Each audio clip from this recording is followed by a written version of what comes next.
15 years ago or 14 and a half years ago, social media wasn't a thing.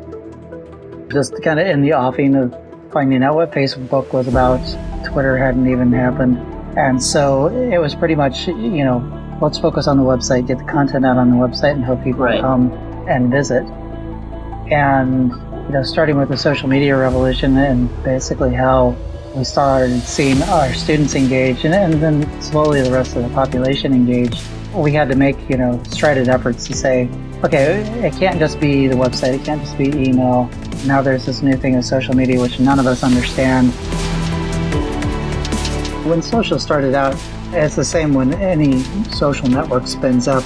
You see the users adopt it pretty quick and exploit it to their best benefits, but it's, kind of the, goal for brands to look at it and see how they can weigh in.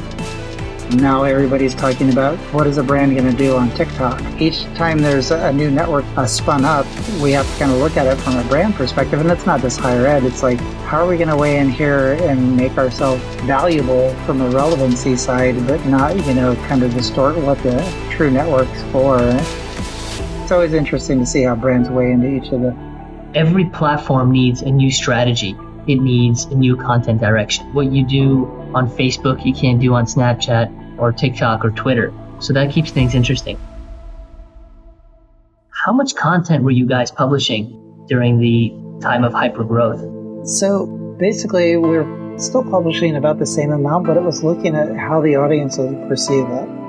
Obviously, with, higher ed institutions, a lot of it's around news and events, research discoveries, rankings and results and things like that. This is the way every prospective student acts, but we can start to glean, from a personalization aspect, this is how this person reacted with us, and it took, 5 touch points for them to actually convert.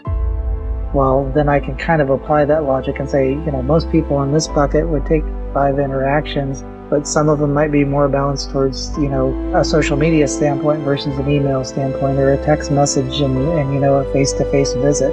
So it's really kind of keeping track of all those different ways that we interact with our audience, looking at the customer journey and putting data points behind it all. So then we know, okay, this is where the conversion starts to hit. This is how we can, really start to track that audience. Based on what we learned from SEO and based on what we were doing in Google Analytics, we really started tracking where people were searching. What are the keywords they're looking for? What are they kind of navigating to? What are the highlights that they're finding on these audience pages? And we started seeing cyclical patterns to that data. And the research phase is so important. There's a crazy data stat provided from Google to us where it was like students make 1,000 digital touch points researching schools, universities, trade schools, online platforms, whatever it is, before they sign up. They're going into deep research. They're getting an understanding of the costs, the structure, the benefits, the positive, the negatives, and catching them in that phase and providing a meaningful piece of content that's specifically catered to their audience or to their needs or to their asks, because they're searching for it on Google, of course, could go an extreme long way. We see that, and to me, some of it even starts on the social media side, where we see students or prospective students kind of weigh in and just watch and observe the conversations that are going on before they even start digging around your website. And then they'll finally make that inquiry, and then we start blasting them, with tons of content from email and view books and everything else that they may or may not want to see. Mobile traffic, when we're talking in 2011, was like in the 4% range, and now when we got into like the 2016 range, we're talking, half of that 37 million is coming from, a mobile device. So the primary driver of the success growing the session count from 2010 to 2016 from 5 million to 37 million is primarily SEO, correct? Yeah, that was a big driver in it. I completely agree with you. A lot of higher ed companies don't focus on SEO, or they don't put too much attention on it. And a lot of people within the marketing industry are saying that SEO is dead. I think it's a complete powerhouse and a massive opportunity. And more importantly, it gives you a massive amount of leverage to do testing on paid channels. If it's on search, if it's on social, because you're getting so much traffic and you're getting so much business from the organic channel, which is costing you money in terms of content development or agency fees or technical improvements on the website. But in terms of advertising costs, it doesn't exist.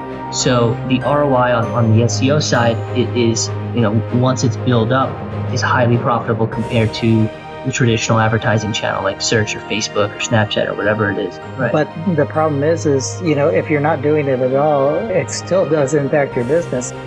There's a lot of other technology that, typical buzzwords around AI and what we can learn from it.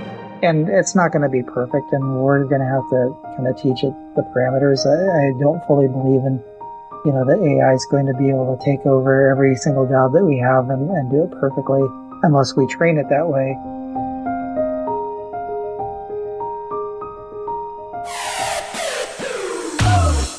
Thank you for tuning into the Education Marketing Insider by Grow Enrollments. Don't forget to like and subscribe to our channel to stay updated. Stay tuned.